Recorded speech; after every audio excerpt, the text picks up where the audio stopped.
The soft blue glow of computer screens filled the bridge of the Stellar Pioneer. Dr. Amanda Cole rubbed her tired eyes as she studied the unusual energy readings on her monitor. For 3 weeks, their research vessel had been tracking these strange signals, and now they were getting stronger. "Peter, you need to see this," she called out to her colleague.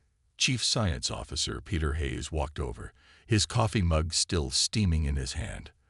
The tall, lean scientist leaned closer to her screen, his eyes widening as he processed the data. "These patterns, they're exactly what we theorized for advanced spacecraft propulsion," he whispered, placing his mug down with a shaking hand. "Amanda, I think we just found proof of alien technology." The discovery sent waves of excitement through the ship's crew of 30 researchers and scientists. Captain Laura Bennett called an immediate meeting in the main conference room. The walls displayed the strange energy signatures that pulsed like a heartbeat across their screens. "Ladies and gentlemen," Captain Bennett began, her voice steady despite the historic moment. "In my 20 years of space exploration, I've never seen anything like this. Dr. Cole, please explain what we're looking at." Amanda stood up, her dark hair neatly pulled back, and pointed to the main display. "These energy signatures match theoretical patterns for faster-than-light travel. They're not natural phenomena. Someone out there is using technology far beyond our current capabilities." As if responding to her words, all the screens in the conference room suddenly flickered. Static filled the air, and then something unprecedented happened. Shapes began forming on the main screen, symbols unlike anything they had seen before. "It's a transmission," Peter announced, his fingers flying across his tablet. "The computer is already working to decode it. Whatever it is, it's being broadcast on a frequency that perfectly matches our communication systems. They know we're here." The crew watched in stunned silence as the alien symbols transformed into English text. The message was clear and shocking. "Human vessel detected. Maintain position. Do not advance further. First contact protocols initiated." Hours passed like minutes as the crew prepared for humanity's first official contact with alien life. The next transmission arrived with a request for a video conference. Captain Bennett agreed, and soon the main screen filled with an image that would forever change human history. The alien that appeared looked almost like a tall, elegant insect. Its exoskeleton shimmered with iridescent colors, and its 4 eyes studied them with obvious intelligence. When it spoke, its words were automatically translated. "I am Ambassador Zextal of the Galactic Council," the creature announced. "We have been watching your species for some time. Your discovery of our energy signatures was unexpected. You have advanced faster than anticipated." Captain Bennett stepped forward. "I am Captain Laura Bennett of the Earth research vessel Stellar Pioneer. We come with peaceful intentions." The alien made a gesture that looked almost like a nod. "Peace is preferable, but your species concerns us. You are what we call a death world species. Your planet's harsh conditions have made you unusually resilient and adaptable. Some council members consider this dangerous." Amanda couldn't help but speak up. "Dangerous? We've only just achieved regular space travel. Surely we pose no threat to advanced civilizations." Ambassador Zextal's upper appendages moved in what might have been discomfort. "Dr. Cole, your species achieved spaceflight mere decades after discovering powered flight. You developed quantum computing less than a century after your first electronic computer. Your rate of advancement is unprecedented." The ambassador's next words sent chills through the room. "There are over 300 spacefaring species in the Galactic Council. Most took thousands of years to achieve what humanity has done in less than 2 centuries. You adapt too quickly, survive conditions that would kill most species, and show remarkable aggression when threatened." Peter stepped forward, his scientific curiosity overtaking his caution. "Are you saying there's an entire galactic civilization that's been deliberately avoiding contact with Earth?" "Correct, Dr. Hayes. However, your recent advancement in quantum mechanics and dark energy detection made continued isolation impossible. Your species would have discovered us soon, regardless of our precautions. Captain Bennett maintained her diplomatic composure. What happens now, Ambassador? Now, humanity must be officially acknowledged by the Galactic Council. A delegation will be required to appear before the Council within 1 Earth month. This will be interesting. Many species fear what humanity might become. Your ability to thrive in conditions that would kill most sentient beings is seen as a potential threat. The ambassador's next statement surprised them even more. Your planet's gravity is 1.3 times higher than most habitable worlds. Your atmospheric pressure would crush many species. You survive extreme temperature variations that would kill most sentient beings. You can heal from injuries that would be fatal to others. You can eat foods that would poison most species. In short, you are perfectly evolved survivors. The meeting continued for hours as the ambassador shared more details about the galactic community. When the transmission finally ended, the crew of the Stellar Pioneer sat in stunned silence, trying to process everything they had learned. Captain Bennett finally broke the silence. Dr. Cole, send all our data back to Earth immediately. Peter, start analyzing everything we've learned about their technology. The rest of you, prepare detailed reports. Humanity just became part of something much bigger than we imagined, and we need to be ready. As Amanda transmitted their findings back to Earth, she couldn't help but smile at the irony. Humans had always looked to the stars, wondering if they were alone, hoping to find advanced civilizations to learn from. Instead, they had found a galaxy full of species that were afraid of them. The Stellar Pioneer's discovery marked the beginning of a new era for humanity. As their ship turned back toward Earth, carrying the weight of their incredible discovery, none of them could have predicted just how quickly their world would change. They didn't know it yet, but humanity's reputation as the universe's most surprising species was about to be put to the test. The news of alien life and a galactic civilization would soon rock Earth to its core. But for now, in the quiet depths of space, the crew of the Stellar Pioneer carried their secret with a mixture of pride, excitement, and just a touch of fear for what the future might hold. Peter watched Earth grow larger in their viewport as they approached home. You know, he said to Amanda, I always thought we'd be the ones amazed by alien life. I never expected them to be the ones amazed by us. Amanda nodded, her eyes fixed on the beautiful blue planet ahead. Maybe that's what makes us special, Peter. We've been preparing to face superior beings, but all along, we were the ones they were worried about. As the Stellar Pioneer began its approach to Earth, humanity stood on the brink of its greatest adventure. The universe was about to learn why evolution on Earth had created not just survivors, but pioneers who could reshape the very future of the galaxy. The real question wasn't whether humanity would find its place among the stars. The question was whether the galaxy was ready for what humanity would become. Commander Daniel Wright stood at the massive window of the Galactic Council station, watching alien ships of various sizes and designs drift past. Even after a month of preparation, the sight still amazed him. The station orbited a neutral world that served as the meeting point for hundreds of spacefaring species. Commander, they're ready for us, Lucy Martinez said, approaching him with a tablet in hand. As Earth's leading military strategist, she had insisted on joining the diplomatic mission. Her sharp eyes had been studying every alien species they encountered, analyzing their movements, their technologies, and their potential weaknesses. How many species are represented today? Daniel asked as they walked toward the council chambers. 273, Lucy replied. But keep your eyes on the Zoraxians. They've been the dominant force in the galaxy for the past 1,000 years, and they're not happy about Earth joining the council. The council chamber was enormous, with rising tiers of seats filled with creatures of all shapes and sizes. Some floated in special atmosphere chambers, others sat in gravity-adjusted pods, and a few appeared only as holographic projections. Daniel and Lucy took their seats in the Earth delegation section, alongside 5 other human representatives.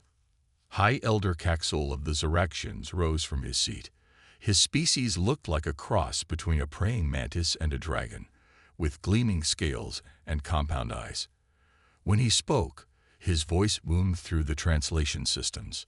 "We gather today to address the matter of humanity's inclusion in the Galactic Council," he announced. "A species that has barely mastered space travel, yet demands equal standing with civilizations that have existed for millennia." Daniel stood, his voice clear and steady. "With respect, High Elder, we don't demand anything. We were invited here after your own observers determined that we would soon discover the galactic community independently, through dangerous and reckless advancement." Another Zoraxian counselor interrupted. "Your species develops technology without proper consideration for its consequences. You've nearly destroyed your own planet several times. And yet we learned from each mistake," Daniel countered. "We united to solve our environmental crisis. We turned our nuclear weapons into power sources. We transformed our wars into space exploration." Lucy noticed movement in the chamber's upper tiers. Several species were showing signs that their translators identified as interest or approval. The Zoraxians noticed too. High Elder Caxel's scales flickered with colors that the humans' translators identified as anger and concern. "Perhaps a demonstration is in order," he said, "to show humanity's true place in the galactic order." The center of the chamber lit up with a holographic display. It showed a Zoraxian warrior in full combat gear. "Our champions train for centuries," Caxel announced. "They master every form of combat known to the galaxy. Would humanity dare to test themselves against our might?" Before Daniel could respond diplomatically, Lucy stood up. "We accept," she said firmly. The Earth delegation looked at her in shock, but she continued, "Choose your champion. We'll choose ours." "Lucy, what are you doing?" Daniel whispered urgently. She smiled slightly. "Trust me. I've been watching them. The Zoraxians value physical prowess, but they've evolved in a low-gravity environment. They don't understand what we're capable of." The chamber erupted in discussion. Species from all tiers were chattering, buzzing, or transmitting their reactions. The Zoraxians huddled in consultation before Caxel spoke again. "We accept this challenge. In 3 Earth days, our champion will face yours in combat. The winner's species will have their status in the council determined by the outcome." After the session ended, Daniel confronted Lucy in their private chamber. "Do you realize what you've done? We're barely settling into the galactic community, and you've already committed us to a fight we might not win." Lucy activated her tablet, showing footage she'd recorded of various species moving around the station. "Look at how they all move," she said. "Even the Zoraxians. They're careful, deliberate. They evolved in environments that were gentle compared to Earth, but were different." She pulled up data from their first contact briefings. Most habitable worlds in the galaxy have about 70% of Earth's gravity. Their atmospheric pressure is lower, their temperature variations are minimal. These species never had to become as strong or as adaptable as us. Daniel began to understand. "You're saying we have a natural advantage." "More than that," Lucy explained. "I've analyzed their combat footage. Their fighting styles are all based on perfect conditions, controlled gravity, regulated atmospheres. They've never had to fight in mud or snow or crushing depths. They've never had to adapt to changing conditions mid-battle." She sent a message back to Earth, requesting a specific person for their champion. "Remember Sam Reynolds, the Marine who won the Interplanetary Combat Tournament last year? He grew up in the Montana wilderness, served in every climate on Earth, and trains in variable gravity conditions for fun." 3 days later, the challenge chamber was prepared. Representatives from every species gathered to watch. The Zoraxian champion, Vexnor, stood 3 meters tall, his exoskeleton gleaming with ceremonial markings. Sam Reynolds looked small in comparison, but his calm confidence was obvious to everyone watching. When the match began, Vexnor moved with incredible speed and precision, his fighting style a perfect demonstration of centuries of training. But Sam had grown up fighting bears in Montana's mountains. He had survived desert warfare, Arctic conditions, and jungle combat. Most importantly, he understood something the Zoraxians had forgotten. Real fights aren't about perfect form. The match lasted less than 5 minutes. Sam's unpredictable style, combined with his Earth-bred strength and endurance, left the Zoraxian champion stunned and defeated. The chamber fell silent as Sam helped his opponent up, showing respect that surprised many watching species. High Elder Caxol's scales had turned pale. This is impossible. Our champion has never been defeated. Lucy stepped forward. Not impossible. Just human. We evolved on a world that tried to kill us every day. We survived ice ages, predators, natural disasters, and our own mistakes. We're not better than any species here. We're just very, very good at surviving. The implications of humanity's victory spread quickly through the Council. Earth's status was confirmed, but more importantly, the balance of power had shifted. The Zoraxians' reputation for invincibility was broken, and other species began looking at humanity with new interest and new concern. As they left the chamber, Daniel looked at Lucy. "You knew this would happen, didn't you? You saw an opportunity to show everyone what humanity is capable of." Lucy nodded. The Zoraxians needed to learn that physical size and ancient tradition don't guarantee victory. But more importantly, the rest of the galaxy needed to see that humanity isn't just another primitive species to be patronized or ignored. "And now they're all afraid of us," Daniel said with concern. "No," Lucy corrected him. "Now they respect us. Fear might come later, depending on what we do with that respect." As their ship prepared to return to Earth, news of humanity's victory was already spreading throughout the galaxy. The age of Zoraxian dominance was ending, and a new era was beginning, one where humanity would play a much larger role than anyone had expected. The real challenge, Lucy knew, wasn't winning the fight. It was making sure humanity used its newfound status wisely. The galaxy was watching, and their next moves would determine whether they would be seen as protectors or predators in this vast new frontier. Captain Nathan Fuller stood in the hidden underground base beneath the Rocky Mountains, watching as teams of scientists and military personnel rushed past. After humanity's victory in the Galactic Council, Earth's leaders knew they needed to prepare for what might come next. "The Zoraxians won't take their loss well," he said to Dr. Jennifer Morris, who was working at a large holographic display. "How are the shield modifications coming along?" Jennifer adjusted her glasses and pointed to the complex diagrams floating in the air. "We've learned something interesting from studying their technology. The Zoraxians designed everything for perfect conditions.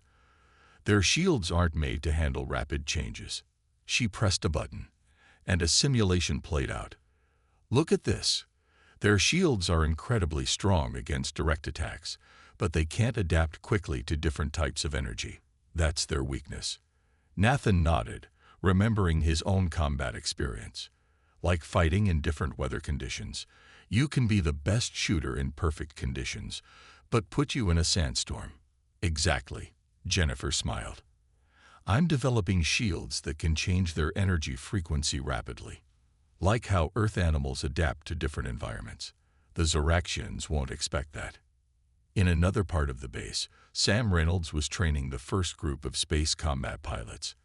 After his victory over the Zoraxian champion, he understood better than anyone what humanity needed to do to survive. "Forget everything you know about normal space combat," he told the group of 30 pilots. "These aliens think in straight lines. They fight like machines, but we need to fight like humans." He activated a simulator showing the Zoraxian warship. "Their ships are powerful, but they're designed for battles in open space. They've never had to fight in an asteroid field, or near a planet's magnetic field, or through a solar storm. That's where we'll have the advantage." One of the pilots, Karen Martinez, raised her hand. "But their technology is hundreds of years ahead of ours. How can we compete with that?" Sam grinned. "The same way early humans competed with bigger, stronger animals. We adapt. We use the environment. We think differently." He pointed to the simulator. "Their advanced technology makes them predictable. They rely on their computers and perfect formations. We'll do the unexpected." Meanwhile, In Washington, D.C., the world's leaders had gathered for an emergency meeting. Lucy Martinez presented her findings to the assembled group. The Zoraxians are gathering their fleet, she explained, showing surveillance images from Earth's new alien allies. They're not used to being challenged. Their entire society is built on being the strongest, and we just showed the galaxy they're not. What are our options? Asked the Chinese president. We fight smart, not just strong, Lucy answered. Dr. Morris is revolutionizing our shield technology. Captain Fuller is establishing hidden bases throughout the solar system. And Sam Reynolds is training our pilots to fight in ways the Zoraxians have never seen. She showed a map of the solar system. We're setting up bases in the asteroid belt, on Mars, and on several moons. The Zoraxians like to fight in open space, so we'll draw them into environments where their perfect formations won't work. Back at the mountain base, Jennifer was testing her new shield design. She had brought together Earth technology with what they'd learned from studying alien ships. The result was something entirely new. Run the test again, she told her team. The shield simulator activated, creating a bubble of energy around a test vehicle. Then the computer began throwing different types of attacks at it. Energy weapons, physical projectiles, radiation bursts. The shield flickered and changed, adapting to each new threat. Where alien shields tried to block everything with pure force, this one changed its properties to match each attack. Like a chameleon changing colors, it adapted to survive. It's working, Jennifer whispered, watching the data flow across her screens. We're ready for the full-scale test. Nathan walked into her lab just as the test finished. Good news, he asked, seeing her excited expression. Better than good, she replied. The adaptive shields work perfectly, but we found something else too. She showed him a new set of readings. When we combine our AI systems with the alien tech, we get results that shouldn't be possible. It's like our computers think more like us. They adapt and improvise. In the training area, Sam was putting his pilots through another simulation. This time, they were practicing combat in Jupiter's intense magnetic field. The Zoraxians would never fight here, he explained. Their sensitive instruments can't handle these conditions, but we've been dealing with electromagnetic interference since we first went to space. Use it to your advantage. Karen's fighter dove through the simulated magnetic storm, using the interference to hide from enemy sensors. The Zoraxian ships in the simulation kept trying to form their perfect attack patterns, but the magnetic field made it impossible. Good, Sam called out. Now show them what happens when they can't rely on their targeting computers. The simulation ended with Karen's squad successfully defending their position against a much larger enemy force. The pilots cheered, but Sam kept them focused. Remember, he said seriously, we're not just fighting for ourselves. The whole galaxy is watching. How we handle this will determine humanity's place among the stars. Lucy arrived at the base later that day, bringing news from Washington. The United Nations has approved the formation of the Earth Defense Force, she announced to the command staff. Every nation is contributing resources and personnel. For the first time in human history, we're truly united. Jennifer showed her the shield test results. We'll have the first ships upgraded within a week. The Zoraxians won't expect our technology to advance this quickly. They never expect anything we do, Lucy smiled. That's our greatest advantage. They think they know what a young species should be capable of. They don't understand that necessity breeds innovation. As the day ended, Nathan stood with his team, watching the sun set through the base's armored windows. Earth's first space combat fleet was taking shape in orbit, hidden from alien sensors by Jennifer's new technology. Sam's pilots were becoming more skilled every day, and humanity's determination grew stronger as they prepared for what was coming. Do you think we're ready? Jennifer asked, joining him at the window. Nathan thought about everything they'd accomplished in just a few weeks. Ready or not, we'll face whatever comes. That's what humans do. We adapt, we survive, and we protect our own. The stars began appearing in the darkening sky, Somewhere up there, the Zoraxians were preparing their response to humanity's defiance. But Earth wasn't the same planet they'd first discovered. Humanity was awakening to its true potential, and the galaxy was about to learn why Earth's harsh evolution had created something unique. The real test would come soon enough. But for now, in bases and laboratories around the world, humanity prepared. They didn't know if they would win, but they knew one thing for certain: they would survive. They always had. Lieutenant Amy Parker was monitoring the long-range sensors at the Mars Defense Station when the first warnings appeared. The screen lit up with dozens of signals approaching from deep space. The Zoraxians had finally come. Multiple contacts detected, she announced over the station's comm system, counting at least 50 Zoraxian warships approaching the solar system. Admiral Ryan Cooper's voice came through clear and strong. All stations, battle positions. This is not a drill. Activate adaptive shields and implement Scatter Protocol Delta. The Earth Defense Force had been preparing for this moment. As the Zoraxian fleet approached Mars, they found no easy target. Instead of a traditional military formation, Earth's defenders had hidden their ships throughout the asteroid belt and around Mars' moons. "They're moving exactly as Lucy predicted," Ryan said, watching the enemy fleets approach. "They're forming a perfect attack pattern, spreading out to cover all angles." He smiled grimly. Too bad space warfare isn't that simple. The first shots came from the Zoraxians, powerful energy beams that could cut through normal shields like paper. But Jennifer's adaptive shield technology worked perfectly.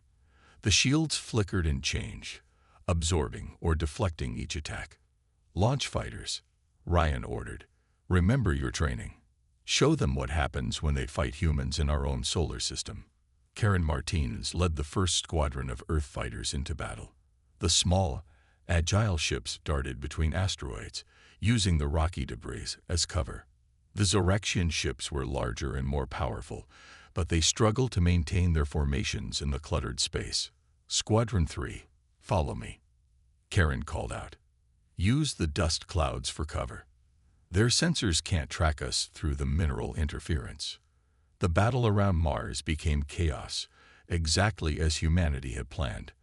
While the Zoraxians tried to fight a traditional space battle, Earth's forces fought like their ancient ancestors. They used every trick, every piece of cover, every natural advantage they could find. Amy watched from her station as human ingenuity began to turn the tide. "Admiral, look at this. Their ships are trying to compensate for the varying gravity fields between Mars and its moons. Their targeting systems are failing." Ryan nodded. "Send in the second wave. Let's show them why you don't attack a species that evolved on a high-gravity world." Earth's ships were smaller than the Zoraxian vessels, but they were more maneuverable. The human pilots, used to training in harsh conditions, easily outmaneuvered their enemies. Jennifer's adaptive shields gave them the protection they needed to get close, and Sam's combat training showed them how to strike where it hurt. In the thick of the battle, Karen's squadron found a weakness in the Zoraxian fleet's formation. "Their ships can't turn quickly in high gravity," she reported. "They're fighting their own mass. All fighters target their engine sections when they try to change direction." The Zoraxians had never faced an enemy like this.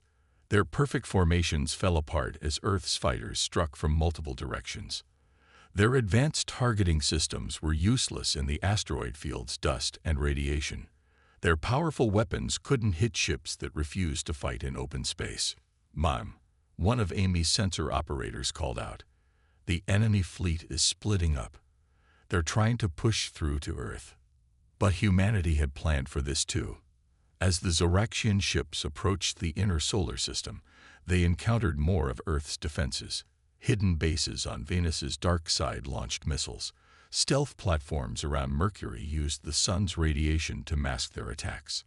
Admiral Cooper watched as the battle unfolded across his tactical display. Humanity didn't become Earth's dominant species by being the strongest, he said to his bridge crew. "We did it by being the smartest predators, by adapting, by using every advantage we could find. The Zoraxian fleet's perfect formation had completely broken down. Their ships were scattered, fighting individual battles against enemies they couldn't predict. Earth's forces struck like wolves hunting larger prey, attacking weak points, retreating before the enemy could respond, wearing them down bit by bit. "Admiral," Amy's voice came through the comm. "Their flagship is pulling back. The whole fleet is losing coordination." The Zoraxians had never expected this kind of resistance. They had thought their superior technology and centuries of combat experience would guarantee victory. Instead, they found themselves fighting an enemy that turned their own strengths against them. Karen's squadron had disabled 3 enemy ships by targeting their engines during high maneuvers. Other human fighters used Mars's magnetic field to hide their approaches, striking from impossible angles. The adaptive shields absorbed everything the Zoraxians threw at them, learning and improving with each attack. "Send the message," Ryan ordered as he watched the enemy fleet begin to retreat. "Let them know that this was just our first line of defense. Earth itself is even better protected." The Zoraxian fleet limped away from Mars, leaving behind damaged ships and shattered pride. They had lost nearly a third of their forces without even reaching Earth. More importantly, they had lost their aura of invincibility. As the battle ended, Amy compiled the sensor data from all stations. The results were clear. Humanity's preparations had paid off. Their unconventional tactics, combined with their adaptive technology and natural advantages, had won the day. "Send word to Earth," Ryan commanded. The Mars Defense Force held the line. But this is just the beginning. The Zoraxians won't accept this defeat easily. In her fighter, Karen looked back at Mars, its red surface scarred by energy weapons and missile impacts. "They thought we would be easy prey," she said to her squadron. "They forgot that humans evolved as predators too." Amy's sensors detected several alien ships approaching, but these weren't Zoraxian vessels. Other species had been watching the battle, and now they came forward, offering congratulations and, more importantly, alliances. "Looks like we made quite an impression," Ryan said, reading the incoming messages. "The galaxy is starting to understand what we've known all along. Never underestimate humanity's ability to adapt and overcome."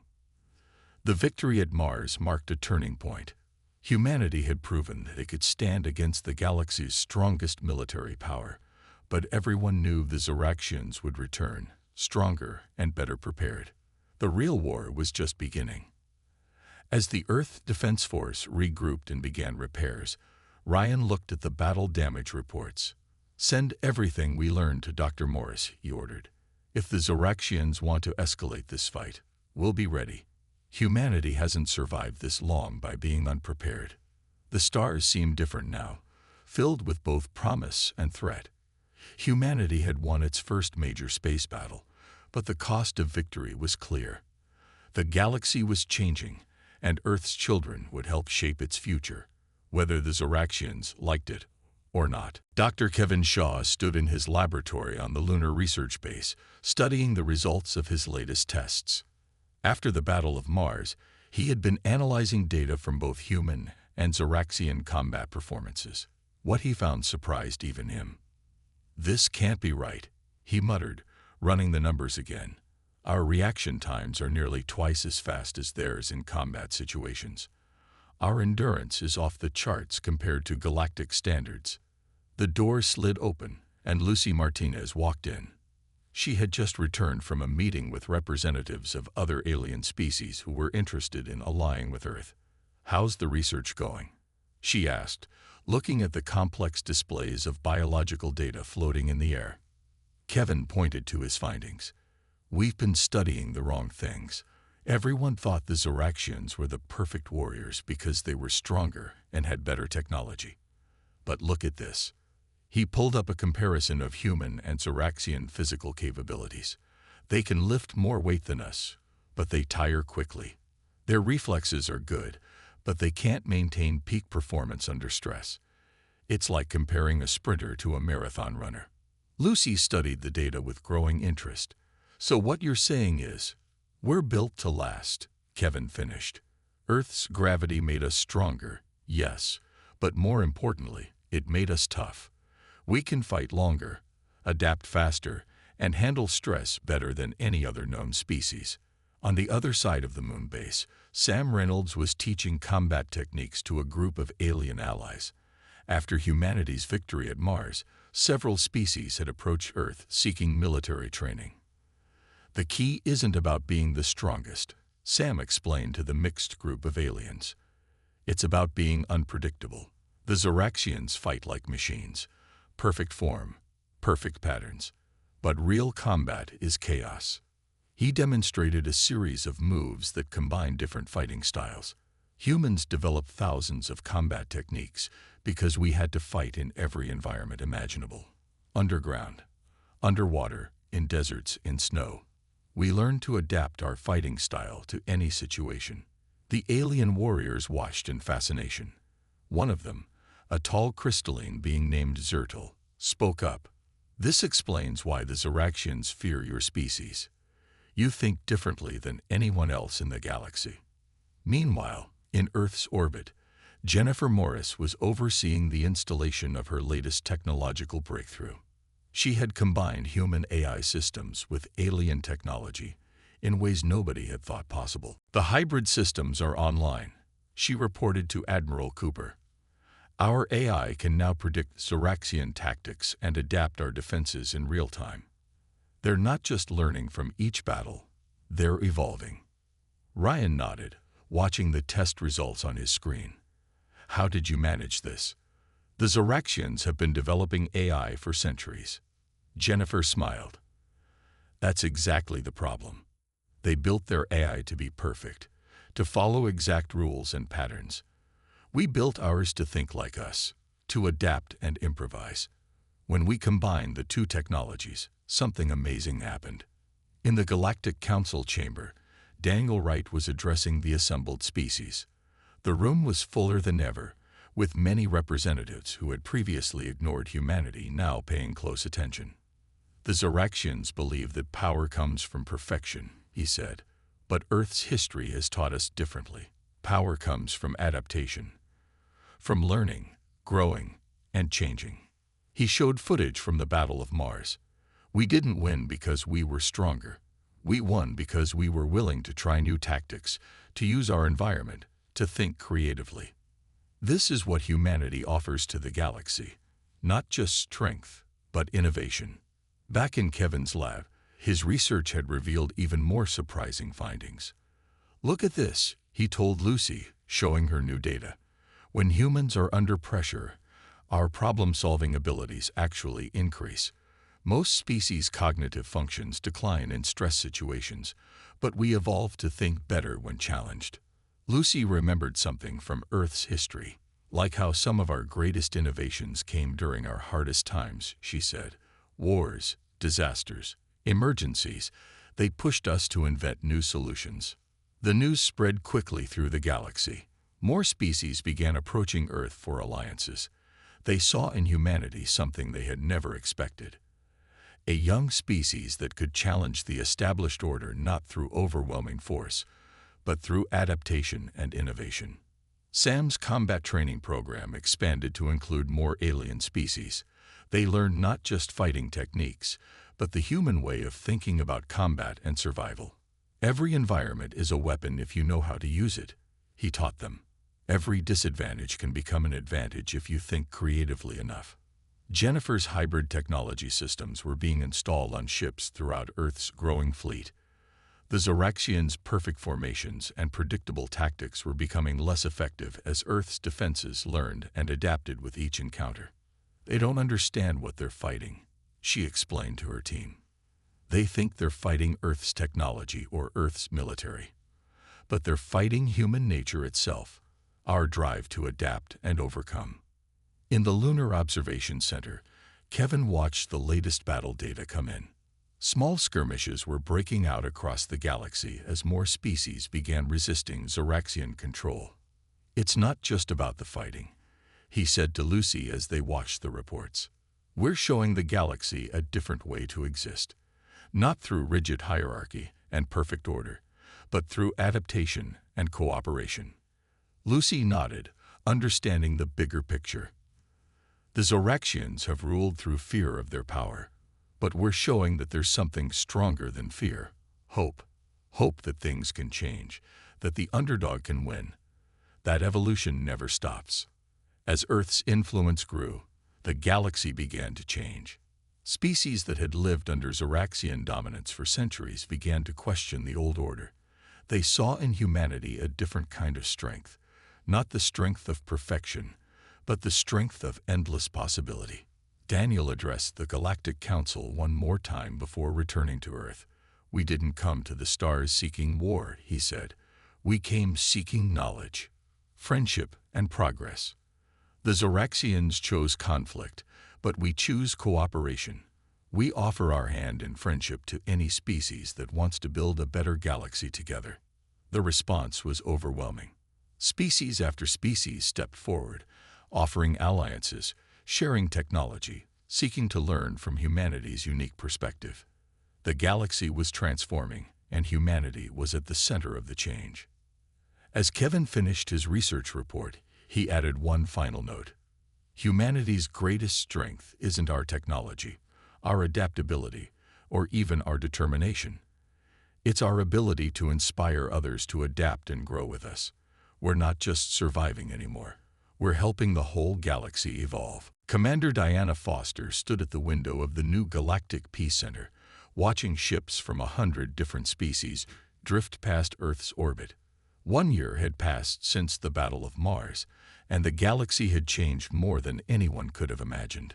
"The Zoraxian representatives have arrived," her assistant informed her. "They're waiting in the main conference room." Diana took a deep breath. This meeting would mark the end of an era. The once mighty Zoraxian Empire had crumbled not through force, but through the power of change. After their defeat at Mars, more and more species had begun to resist their rule, adopting human tactics and technologies. In the conference room, the Zoraxian delegation looked different from the proud warriors who had once demanded Earth's submission. Their leader, Supreme Commander Vexthal, stood with quiet dignity as Diana entered. "The terms of peace are acceptable," Vexthal said without preamble. "We have learned a costly lesson about the danger of believing too much in our own perfection." Diana nodded. "This isn't about winners and losers," she replied. "It's about building a better galaxy together. Your experience and knowledge are valuable. We just need to combine them with new ideas." Across the solar system, the changes were already visible. On Mars, Karen Martinez was leading a mixed squadron of human and alien pilots in training exercises. Her techniques, combining human adaptability with various alien technologies, had become the new standard for space combat training. "Remember," she called to her students as they practiced complex maneuvers through the asteroid belt, "every species brings something unique to the team. Humans aren't better. We're just different. And different is exactly what we all need to be." In the Lunar Research Center, Dr. Kevin Shaw and a team of alien scientists were making breakthrough after breakthrough. By combining human creativity with alien knowledge, they were solving problems that had puzzled the galaxy for centuries. "Look at this," Kevin said excitedly, showing his latest results to a crystalline researcher. "Your species' natural ability to process quantum information, combined with our adaptive computing, we might have just cracked faster than light communication." Jennifer Morris had moved her laboratory to the new Galactic Technology Exchange Center in orbit around Jupiter. There, she worked with scientists from dozens of species, sharing ideas and innovations freely. The old way was to keep knowledge locked away, she explained to a group of visiting diplomats. But humans learned long ago that the best way to advance is to share ideas and build on each other's work. Sam Reynolds had transformed his combat training program into something much more important, a school for survival and adaptation. Species from across the galaxy came to learn not just how to fight, but how to think differently about problems. "The universe is full of challenges," he told his diverse group of students. "The secret isn't to be the strongest or the most advanced. It's to be the most adaptable." That's what Earth taught us, and that's what we can teach each other. Back in the Peace Center, Diana and Vextal worked through the details of the new Galactic Alliance. The Zoraxians would maintain their territory, but as equals, not rulers. Their knowledge would help build a new future, one that combined the best of all species. There's something we never understood about humans, Vextal admitted. We thought your quick advancement was a sign of aggression. Now we see it was simply your nature, to learn, to grow, to change. Lucy Martinez, now serving as Earth's chief diplomat, joined the meeting. Change isn't easy, she said, but it's necessary. Every species in the galaxy evolved by adapting to challenges. We just never stopped. In Earth's orbit, the massive Galactic Exchange Station neared completion. Unlike the old Council Station, this one was designed to be accessible to all species. Its sections adapted to different atmospheric needs, gravity requirements, and biological necessities. Admiral Ryan Cooper, overseeing the station's defense systems, smiled as he watched ships from former enemy species working together to complete the construction. A year ago, they were trying to kill each other, he said to his staff. Now look at them. The changes weren't just military or political. Trade between species flourished as barriers fell. Cultural exchanges led to new forms of art, music, and literature that combined different species' perspectives. Scientific cooperation accelerated technological advancement beyond what any single species could have achieved alone. In her private office, Diana reviewed the latest reports from across the galaxy. Former Zoraxian worlds were opening their borders. Species that had been enemies for millennia were beginning to cooperate. And humanity, the youngest spacefaring race, had become something nobody expected. Not conquerors, but catalysts for change. We've receiving another delegation request, her assistant announced. A species from the galactic core. They've never contacted anyone before. Diana smiled. Tell them they're welcome. That's what Earth is now. A place where anyone can come to learn, to share, and to grow. As the day ended, she joined Kevin, Jennifer, Sam, and Lucy in the observation dome. Earth shone blue and beautiful below them, while ships of all shapes and sizes moved through space around them. Did you ever think it would turn out like this? Lucy asked. When we first met the aliens, I mean. Not exactly, Kevin admitted. We thought we'd have to prove ourselves through strength. Instead, we proved ourselves through our ability to bring change. Jennifer nodded. The Zoraxians thought being an apex predator meant being the strongest. We showed them it really means being the most adaptable. Sam looked out at the stars. Earth made us who we are. All those challenges, all that evolution. It wasn't about becoming the strongest. It was about never stopping, never settling for good enough. Diana watched a group of alien children playing in the zero-gravity section of the station. They were using games that Sam had taught them, adapting human play patterns to their own abilities. That's our real legacy, she said. Not teaching the galaxy to fight like us, but teaching them to think like us. To see challenges as opportunities. To never stop growing. The galaxy had changed, and would keep changing. Humanity had found its place among the stars not by conquering, but by catalyzing. They were the universe's new apex predator, not because they were the strongest or most advanced, but because they had never lost their ability to adapt and help others do the same. As night fell over Earth, lights from thousands of ships twinkled like new stars in the sky. The future was uncertain, but that was exactly how humanity liked it. After all, uncertainty meant possibility, and possibility meant hope. To the future, Diana said, raising a glass with her friends. May we never stop evolving. And across the galaxy, species that had once feared or dismissed humanity lifted their own glasses in response. The age of rigid perfection was over.